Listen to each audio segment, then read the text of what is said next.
My mother always told me I was born with a gift. As a child, I saw monsters lurking in the shadows whenever the lights went out. I would sprint to my room, heart pounding, terrified they would catch me. Most kids have this fear, I suppose, but I never outgrew it. When I was very young, these monsters were shapeless, shadows that morphed and slithered just beyond the reach of light. I would lay in bed, eyes wide open, blanket pulled up to my chin, ears straining to catch the faintest whisper of movement. My nights were a constant battle between exhaustion and fear, sleep a rare and precious commodity. My mother would come in, sit on the edge of my bed, and tell me soothing stories about brave children and protective spirits. It never worked. The moment she left, the shadows would return, and with them, the monsters. As a teenager, I became the outcast, the one everyone avoided because I was scared of everything. My classmates whispered about me, their words a low hum of derision and curiosity. While others explored abandoned buildings and partied in the woods, I refused. They thought I was a coward. What they never realized was that I saw things they couldn't. Their parties in the woods were to me gatherings of unseen horrors. Their abandoned buildings were haunted in ways they could never comprehend. What I have learned is that the young ones are particularly sensitive to them. Do you ever wonder why children always seem to be afraid of monsters? They see something under their bed and want to sleep in their parents' room? It's because they know what I know, before their parents convince them it's not real, and their gift goes away. I bet you have some memories of this too. Maybe you remember a time when you were certain there was something in the closet, or the way the shadows seemed to shift and change when you were alone in your room. Maybe you dismissed it as childish imagination. I couldn't afford that luxury. They don't mind children seeing them. I'm not sure why. It could be that they don't perceive them as a threat because no one will believe them. Parents dismiss the fears, tell their children there are no monsters, it's just the wind, it's just the house settling. They smile and turn off the lights, leaving their children alone in the dark. But the monsters react differently when you get older. As a teenager, I noticed they became somewhat agitated when I made eye contact with them. Now, as a young adult, they get furious if they realize I can see them. My life has become a facade of constantly pretending I don't notice them. When I go to a friend's house for dinner, I have to act like there isn't a young girl hanging by a rope in the living room. Have you ever been reading horror stories or watching a scary movie late at night? Then suddenly you feel like something moves in the shadows at the edge of your periphery? I know you know what I'm talking about. You're more sensitive to them then, but they always escape before you get a good look. Consider yourself lucky. I loved my mother and I miss her dearly, but she was dead wrong. This is not a gift. It's the furthest thing from it. They surround me every day, everywhere I go. After a while, some friends at school approached me, wanting to know what I saw. They saw it as a thrill. To them, I was a glorified Ouija board. I agreed to come to a sleepover and tell them what I saw. It was a way for me to get back at the monsters haunting every waking moment, a way to expose them. I should have known it was a bad idea. Trust me when I tell you. You do not want to know what's in your house. That night, we gathered in the dimly lit living room of my friend Samantha's house.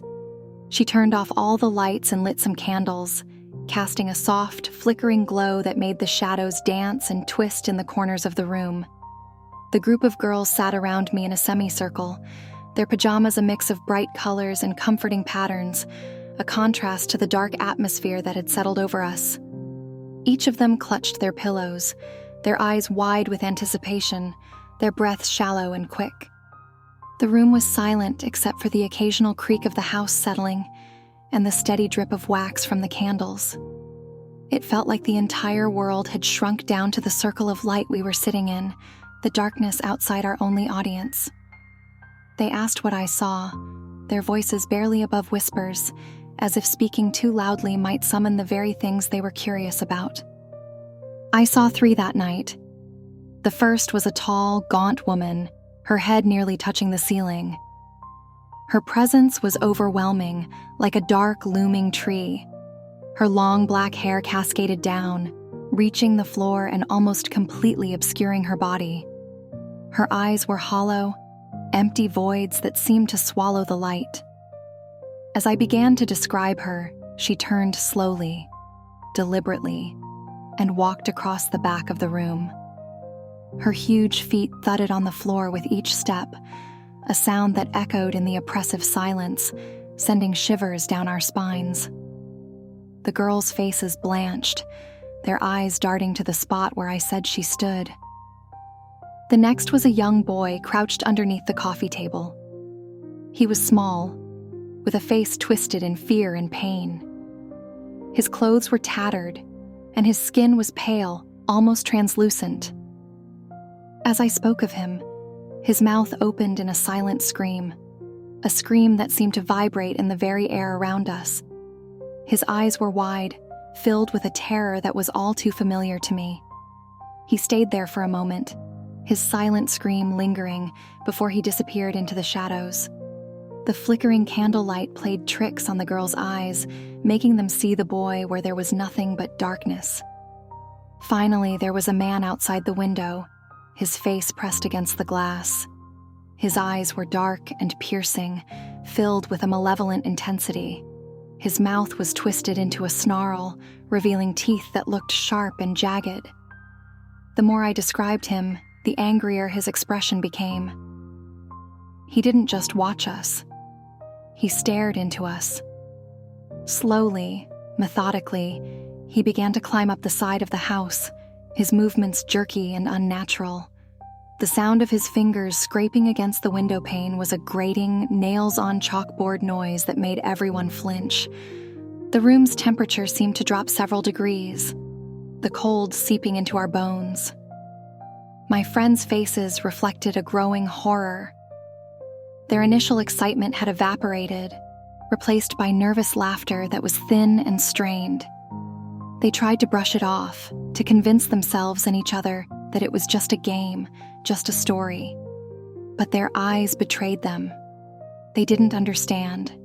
They couldn't. The monsters I described were real, and they were angry. The more I revealed, the more restless the creatures became.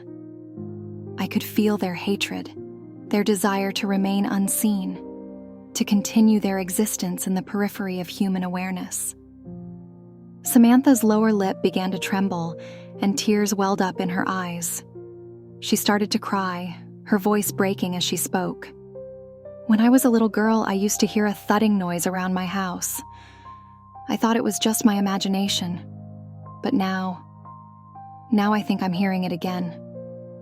Her words hung in the air, heavy with fear and a chilling confirmation of my worst fears. She was hearing it. I was sure of it.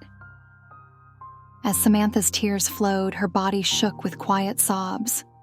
The room was thick with tension, every girl's gaze darting around, trying to spot the unseen threats I described. The flickering candlelight cast shifting shadows that seemed to reach out toward us, amplifying the fear that had taken root in each of us. I reveled in the monster's anguish. They hated me seeing them. They hated even more that I made others see them. It was a small victory in a war I had been fighting alone for so long. I continued to describe her, feeding off their terror. "She's in the corner now," I said, my voice low and steady. Her hair brushing against the floor, her eyes fixed on us. The tall, gaunt woman seemed to react to my words, her movements becoming more pronounced. "She's moving faster now," I added, her strides growing longer, more frantic. Each step she took reverberated through the room, a heavy thud that made the girls grip their pillows tighter, their knuckles turning white with fear. The woman's pace quickened, her massive strides carrying her across the back of the room in seconds. Her feet banged against the walls with each pass, a relentless, haunting rhythm that seemed to echo inside our skulls. I described her in excruciating detail, the way her hair tangled and swayed, the hollow look in her eyes, the musty, decaying smell that followed her. The room felt colder with each word, as if the temperature dropped in response to her growing fury. I knew I should have stopped, but the hatred I held for these creatures drove me on. They had tormented me for years, and now, finally, they were suffering too. The other girls could hear her now, the thudding, the scraping, the low, guttural moans between each stride. They were no longer just figments of my imagination. They had become real, tangible horrors to everyone in that room. Then, there was a moment of stillness. The pounding stopped, and the air seemed to freeze. Time itself felt suspended as we strained to hear any sign of the monsters. The silence made every second stretch into an eternity. We sat there, paralyzed, listening, waiting. Suddenly, a loud bang reverberated as the front door swung open with a violent crash. Samantha lunged for the light switch. The room was flooded with harsh, artificial light, dispelling the shadows and revealing nothing but a group of crying, terrified teenage girls. "Get out! Get out of my house!" Samantha screamed, her voice hysterical. She pushed me towards the door with surprising strength, her hands trembling. I stumbled outside, turning back just in time to see her slam the door in my face. The sound echoed in the still night, a final punctuation to the terror I had unleashed. I stood there for a moment, the cold air biting at my skin, my heart pounding. I had gone too far. I knew it. But there was a small, dark satisfaction in knowing that someone else had experienced just a fragment of my reality. The feeling was fleeting, quickly replaced by a deep sense of regret and dread. The next Monday at school, Samantha didn't show up. Whispers followed me through the halls, hushed conversations that ceased abruptly whenever I walked by. Faces turned away, eyes averted, as if acknowledging me would make them part of the nightmare. By lunchtime, the gossip had spread like wildfire. I was the girl who saw demons who had brought them into Samantha's house.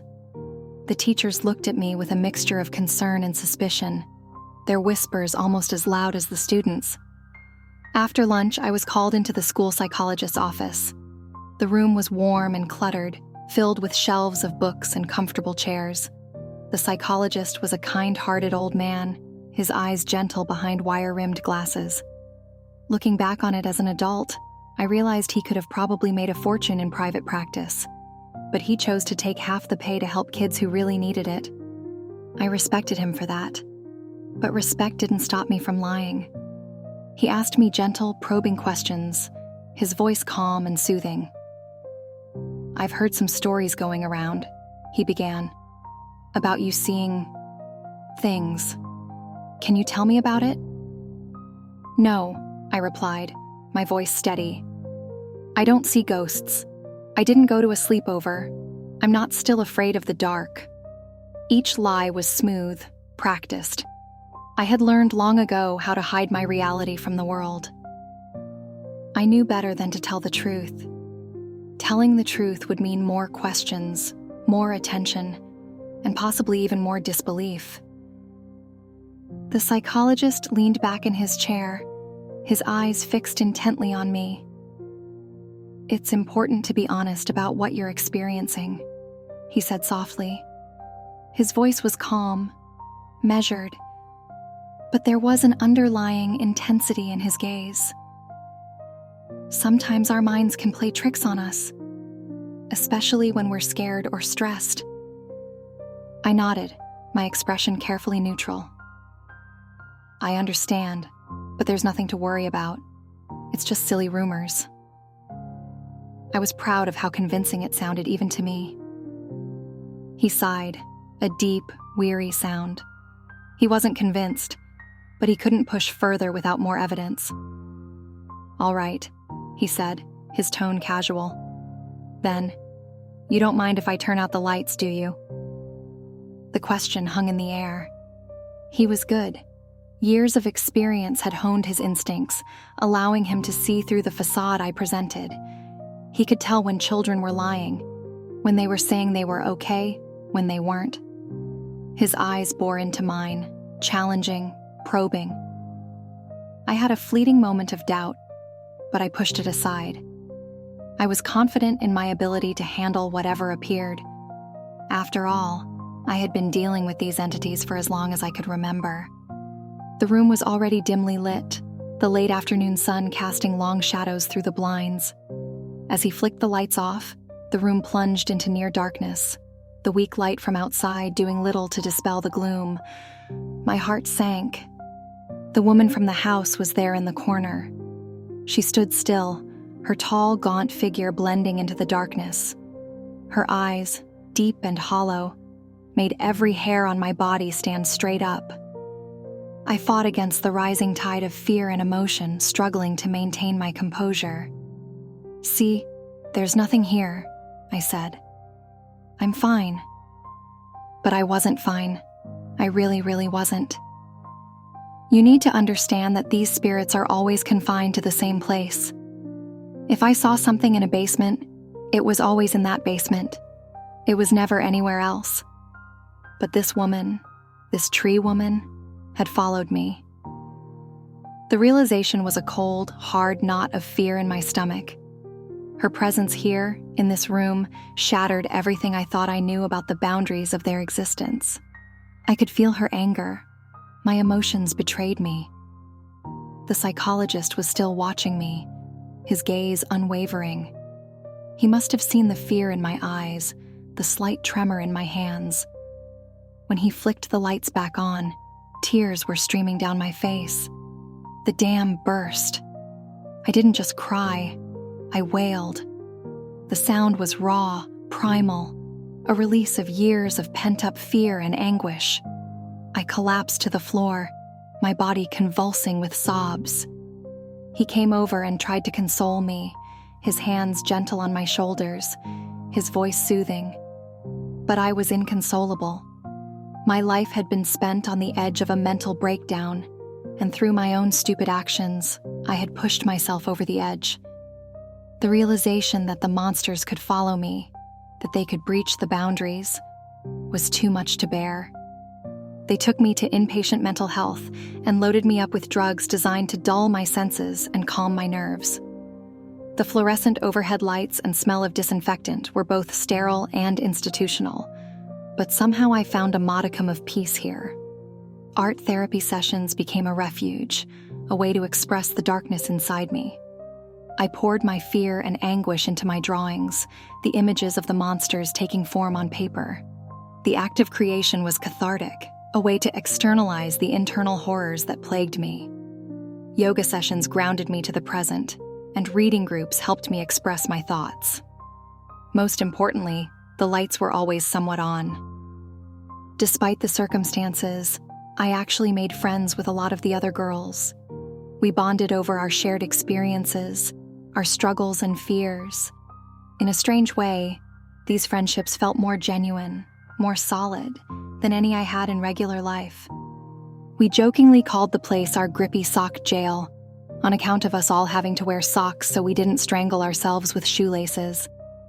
The name brought a sense of levity, a way to reclaim some control over our environment. We laughed together, shared our hopes and dreams, and for a while, the monsters seemed distant, their presence muted by the bonds we formed. I did everything in my power to perpetually convince my doctor that I wasn't ready to return to my life. I fabricated symptoms, exaggerated fears, anything to stay in the protective cocoon of the mental health facility. But after a few months, despite my efforts, they managed to transition me back home. My mother was ecstatic to see me, her eyes brimming with tears of joy. She embraced me tightly, kissing me all over in front of the window where I could see all my friends watching and laughing. It was a mortifying moment, but the laughter outside wasn't the mean-spirited kind I had been accustomed to. It was genuine, warm, and for the first time, I felt a flicker of normalcy. Back in my room, I kept the lights on 24/7. The brightness was a comforting shield against the encroaching darkness. Per the doctor's orders, we slowly started turning off lights in the house as I felt ready. It was a painstaking process, taking several months for the house to even get dim at night, but the monsters never returned. Each day was a small victory, each night a battle won. Before I knew it, I was sleeping in perfect darkness, a smile on my face. I slept like a baby, the kind of deep, restful sleep I hadn't known in years. It was as if I was catching up on a decade of sleep deprivation, and every morning I woke up feeling a little more like myself. Years later, I got my own place while attending community college. It was a small apartment, but it represented freedom and independence. The memories of my childhood nightmares only came infrequently, like faint echoes of a distant past. Feeling confident and in control, I decided to cut down on my medication, wanting to experience life without the dulling effects of the drugs. Nothing happened for weeks, and I started to believe that the horrors of my past were truly behind me. One night, after brushing my teeth, I flicked off the bathroom light and walked to my room. As I entered and turned off the light, my heart nearly stopped. The tree woman was in the corner, her tall, gaunt figure hunched over, barely fitting under the 8-foot ceiling. Her presence was overwhelming, a dark, suffocating force that made the air thick and heavy. I almost screamed, but instinct kicked in. Somehow I managed to regain control and casually pretended like I didn't see her there. Every muscle in my body was tense, my hands shaking as I moved. She stood still, watching me with those hollow, penetrating eyes. I was shaking, almost violently, and it took every fiber of my being to hide it as I casually crawled into bed. My movements were slow, deliberate, as if any sudden action would trigger an immediate response from her. The sound of her massive feet thudding on the ground as she walked over to my bed echoed in the room. She stood over me, her presence a looming, oppressive shadow. I was drenched in sweat, quivering from fear. My heart was pounding so hard I thought it might burst. Somehow, I managed to reach into my nightstand, my fingers trembling as I grabbed the bottle of pills. I took triple the dose of my medication, swallowing the pills dry, hoping they would take effect quickly. In a desperate attempt to distract myself, I pulled out my laptop from the nightstand and started browsing Facebook. The bright light from the screen obscured the shadows, creating a barrier between me and the horror standing over my bed. I forced myself to focus on the mundane, scrolling through posts and liking pictures, anything to keep my mind occupied. Minutes turned into hours, and it was past 5 a.m. by the time I closed my laptop. The soft blue glow of early morning filtered into the room, casting gentle rays that illuminated the remnants of night's shadows. With the arrival of dawn, a sense of safety and relief washed over me. The oppressive presence of the tree woman had vanished, retreating into the shadows where she belonged. I let out a shuddering breath, my body finally relaxing as the tension ebbed away. Exhausted, I lay back, my limbs heavy and my mind hazy. Despite the lingering fear, sleep claimed me quickly, pulling me into its embrace. As I drifted off, I knew deep down that I would never truly escape this nightmare. The monsters were a part of me. But for now, I had survived another night, and that small victory was enough. In the days that followed, I clung to my routine. I kept a healthy supply of antipsychotics on standby and took my pills like clockwork. The medication was a fragile barrier between me and the shadows that lurked in the darkness. Missing a dose was not an option. I would sooner die than risk it. Years passed, and I managed to carve out a semblance of normalcy. I found a decent desk job, one that didn't demand too much of me mentally or emotionally. The predictability of office life was a comfort, the monotony a balm for my frayed nerves. I met someone, a kind and patient man who became my boyfriend. He didn't know the full extent of my past, but he accepted me, quirks and all. Together, we built a life that felt safe and stable. Yet, the shadows of my past never fully disappeared. They lingered at the edges of my consciousness. Every so often, a stray noise or an unexpected shadow would send me into a full-blown panic attack. Despite the medication and the semblance of a normal life, I remained vigilant, always on guard against the return of the darkness. It was a delicate balance, a precarious dance between sanity and the abyss. I knew better than to let my guard down completely. I'll leave you with this. In the end, the monsters feed on fear and attention. Acknowledging them gives them power, and power is something they must be denied at all costs. So, when you feel a chill in the room, keep your eyes forward and your mind steady. Remember, sometimes the safest path is the one that keeps you blissfully ignorant of the horrors that lie just out of sight.